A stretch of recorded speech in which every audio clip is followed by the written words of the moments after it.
मैं प्रदीप जी आपसे एक और चीज, उन्होंने एक तो ये बताया कि भाई कंपटीशन में विश्वास नहीं रखते हैं, कंपटीशन क्या क्या मालूम नहीं बोल रहे थे। फिर पॉलिटिशियन बनना, उन्होंने दो चीजें इंपॉर्टेंट हैं। एक तो उन्होंने निखिल कामत के मुंह से ये कहलवाया कि it is easier to ask questions. तो उनका ये बार बार इशारा ये कहीं था कि भाई ऑपोजिशन बैठ के क्वेश्चन पूछता है तो क्वेश्चन पूछना तो बहुत आसान है। लेकिन जो एक सटल वे में, जैसे जो आरएसएस की जो जिस तरह से काम करती है, उन्होंने एक सटल वे में काम और किया। उन्होंने गांधी का शरीर, गांधी की ओरेटरी, गांधी का बताया कि शरीर तो बेकार था, ओरेटरी भाषण देना आता नहीं था, लच्छेदार भाषण नहीं। फिर डंडा, गांधी, टोपी, राजघाट करते करते साथ में एक ही नाम से जोड़ा, सावरकर। उन्होंने गांधी के साथ वहां सावरकर को फिट करने की कोशिश की। लोगों के मन में एक सटल वे में ये डाला जा रहा है धीरे धीरे कि मतलब इस देश की स्वतंत्रता आंदोलन के दो ही लोग, जिनका मतलब है गांधी को ये इनकार नहीं कर सकते हैं, ये इनकी कुवत नहीं है, सावरकर के बिना इनका काम नहीं चल सकता है। तो गांधी और सावरकर का नाम एक सांस में लिया है।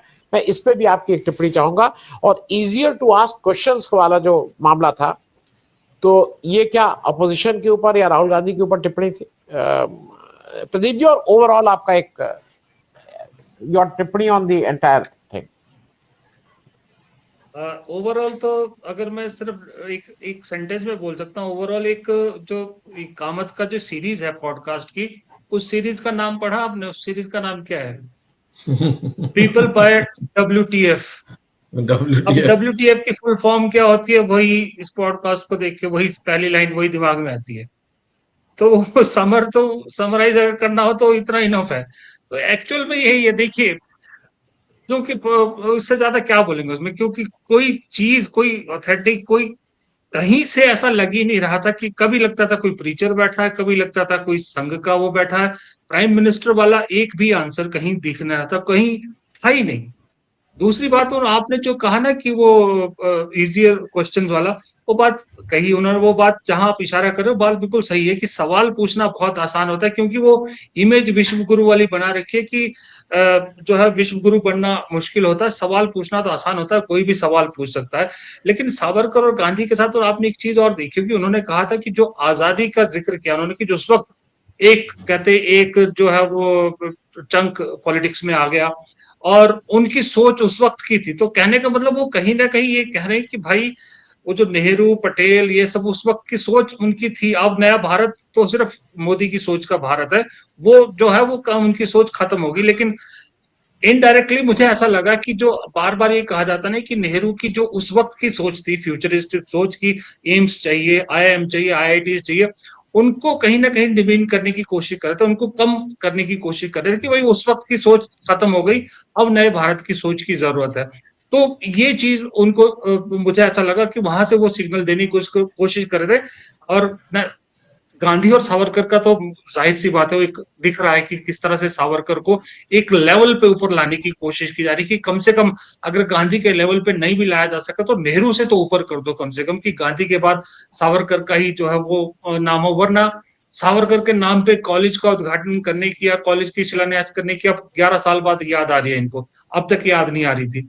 खैर, लेकिन इस सब के चक्कर में मुझे तरस, दो तीन लोगों पे तरस पड़ा आता है। एक तो हमारे जो गोदी एंकर्स है, गोदी मीडिया, और बहुत सारे सो कॉल्ड बड़े बड़े पॉडकास्टर है जिनका मीनू जी ने जिक्र किया कि उनको सम्मानित किया गया। लोकसभा चुनाव में आपने देखा होगा, उन सबके साथ मंत्रियों की ड्यूटी लगा दी गई थी, उन सबको इंटरव्यूज देने के लिए सब जा रहे थे।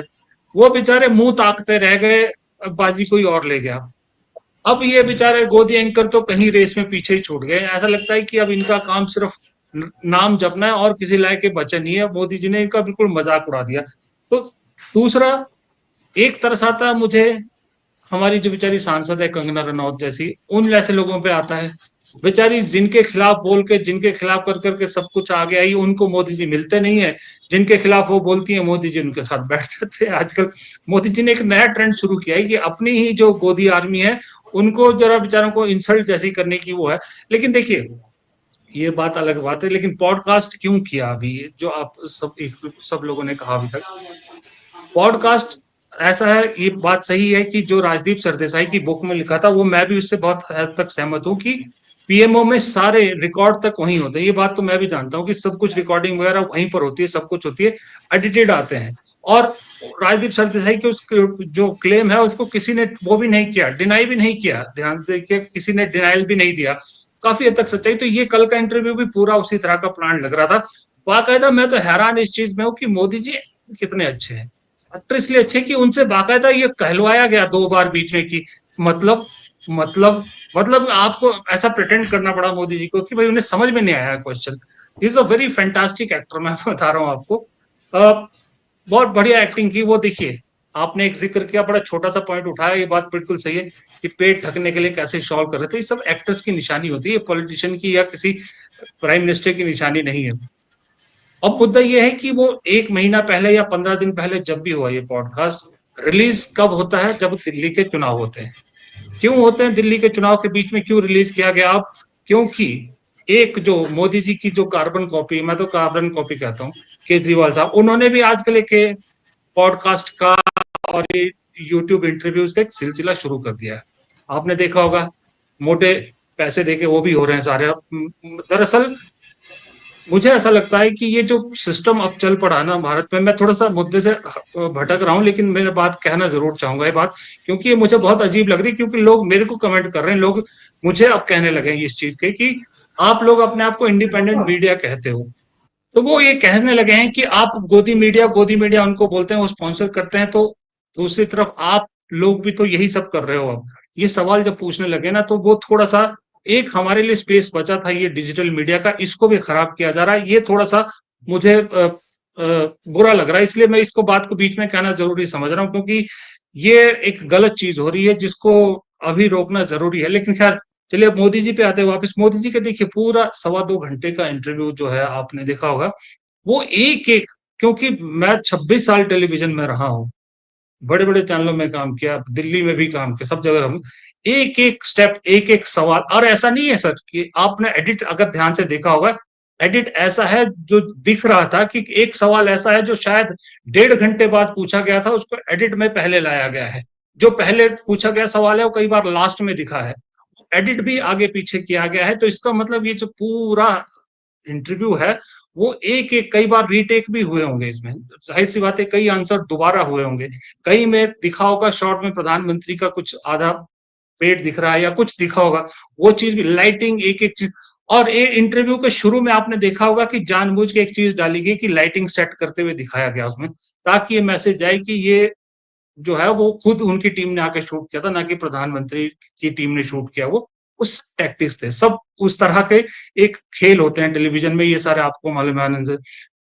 मीनू जी ने एक बात की थी, वो जानी की बात की थी, राहुल गांधी की उसमें किया था, उसके बाद इन्होंने हाईजैक किया। उसी राहुल गांधी की यात्रा में एक और तो लड़का जो है वो इंटरव्यू करके आया था, समधीश, वो इंटरव्यू था, उसके सवाल थे, वैसे सवाल होने चाहिए थे कल। कम से कम मुझे नहीं मालूम कि एक भी सवाल कल, जिस बंदे का बैकग्राउंड इकोनॉमिक्स है, बैकग्राउंड फाइनेंस है, वो एक भी सवाल नहीं पूछ रहा उस पर।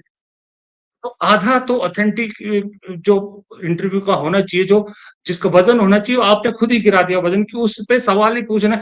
अभी बात ऐसी होगी कि मैं जो हूँ, अब शरीर जैसा है, अब मैं इंटरव्यू कर रहा हूँ मोदी का, और मैं फिटनेस पे सवाल पूछूं उनसे, फिटनेस को लेकर इंटरव्यू करूं, तो लोग क्या कहेंगे? मजाक उड़ाएंगे ना मेरा भी, और जवाब देने वाले का भी मजाक उड़ाएंगे। तो वही चीज कल, इसलिए मैं तो देख नहीं पाया, जोशी ने शायद पता नहीं देखा नहीं देखा। सही बात है, मुझे तो 10 मिनट देख के वो WTF याद आ गया, WTF आ गए, मैं तो चेंज कर दिया जाने, क्योंकि मुझे मालूम था जो भी क्रक्स होगा वो ट्विटर पे सब लोग शेयर कर ही लेंगे, वहीं से पूरा देखने की हिम्मत नहीं हुई। और मैं कल, आज सुबह शायद मैंने मोदी जी के चैनल पे देखा, 2.5 लाख या इतने के व्यूज थे उस पे, पूरे पे, मोदी जी के अपने चैनल पे, उन्होंने भी शेयर किया था। राहुल गांधी का तो एक वीडियो 8-8 9-9 लाख, तो वो 5-6 घंटे में चला जाता है, 6 घंटे में चला जाता है।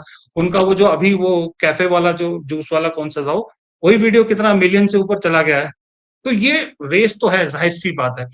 एक एक चीज देखिए कैसे टीम काम करती है। टीचर वाला आपने जिक्र किया, आपको याद है कुछ दिन पहले राहुल गांधी प्रियंका गांधी का भी ऐसा एक टीचर वाला वीडियो आया था पार्लियामेंट में, उनसे हिंदी टीचर मिलने आए थे। यहाँ उसी वैसे ही यहाँ टीचर का जिक्र किया जाता है, कि मुझे टीचर का नाम भी याद है। दोस्तों का जिक्र कर रहे थे, जब वो फोटो लगाई गई, जब जिन दोस्तों के जब जिक्र करते हैं फोटो साइड में लगाई गई, तो मोदी जी के आधी उम्र के दिख रहे थे सारे के सारे, क्लियर दिख रहा था कि वो दोस्त नहीं है। वो पता नहीं, मुझे शायद गलत दिखा हो, लेकिन मुझे ऐसा लगा कि वो दोस्त तो नहीं थे मोदी जी के, जिनकी फोटो साथ लगाई गई थी उस वक्त। तो ये सारी चीजें जो है ना, अब मोदी जी कई बार बड़ी बड़ी चीजें बोल जाते हैं, उसका प्रूफ भी लाना बड़ा मुश्किल है। वो स्कूल की बात कर रहे थे, दिख रहा था कि स्कूल से वो अनकंफर्टेबल हो रहे थे, बचपन की बातों से आगे आना चाहते थे। और जब वो कह रहे थे मैंने तो बड़ी जल्दी छोड़ दिया था, मैं तो पहचानता नहीं था, भतीजों को नहीं पहचानता, किसी को नहीं पहचानता। अभी 3 दिन पहले ही मैं देख रहा था, एक गोदी एंकर बाकायदा ट्विटर पे डाल रहा है, बताओ, एक पत्रकार का ये हाल हो गया, वो डाल रहा है कि मोदी जी ने अपने घर में, सरकारी निवास में, किसी रिश्तेदार को नहीं बुलाया खाने पे। अरे यार, ये प्राइम मिनिस्टर की कामयाबी होगी, प्राइम मिनिस्टर की अचीवमेंट है कि उन्होंने अपने घर पे किसी रिश्तेदार को खाने के लिए नहीं बुलाया।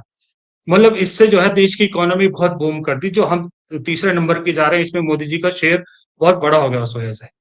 ये मतलब लेवल हो गया प्रधानमंत्री की कामयाबी गिनाने का। पिछले पॉडकास्ट प्रधानमंत्री के या इंटरव्यूज प्रधानमंत्री के किसी में आपने देखा हो कि जहां उन्होंने ऐसी कोई अचीवमेंट की बात की हो कि जिससे लगे कि हाँ, इंडिया ने बहुत ग्रेट अचीव किया है? बातें क्या करते थे कि क्लाउड आया तो मेरे दिमाग में ये आइडिया आया, गैस से ऐसे बनता था, मुझ में एनर्जी कहाँ से आती। वो एनर्जी से याद आया कि मोदी जी से लोग पूछ रहे हैं कि आप में इतनी एनर्जी कहाँ से आती है, तो वो अपने केजरीवाल जी से पूछा जा रहा है कि आप में करंट कहाँ से आता है। तो एक मुझे समझ में नहीं आ रहा दरअसल कि ये इसको कैसे कंक्लूड किया जाए इस बात को, क्योंकि मैं देख पूरा वो जो पॉडकास्ट है उसको समझ नहीं पाया हूं अभी तक। दरअसल समझना भी बड़ा मुश्किल हो रहा है कि इसका पर्पज क्या था। सिर्फ इसलिए पर्पज था कि भाई इलेक्शन है तो मोदी जी को दिखना है। जी उससे ज्यादा तो मुझे वो आया कि कम से कम मोदी जी ने कल पत्रकारों से यही तो पूछा, कम से कम भाई ठंड है अपना ध्यान रखिए। कम से कम कैमरे पे पत्रकारों से मेरे को लगता है बड़े टाइम बाद इतनी 1.5 लाइन इतनी लंबी लाइन बोली है उन्होंने पत्रकारों से सीधे डायरेक्टली। वो ज्यादा बेहतर लगी कि कम से कम 1.5 लाइन तो सुनी बिना टेलीप्रॉम्प्टर के, बिना कुछ के, मोदी जी से। तो वो ज्यादा मुझे सही लगा जी।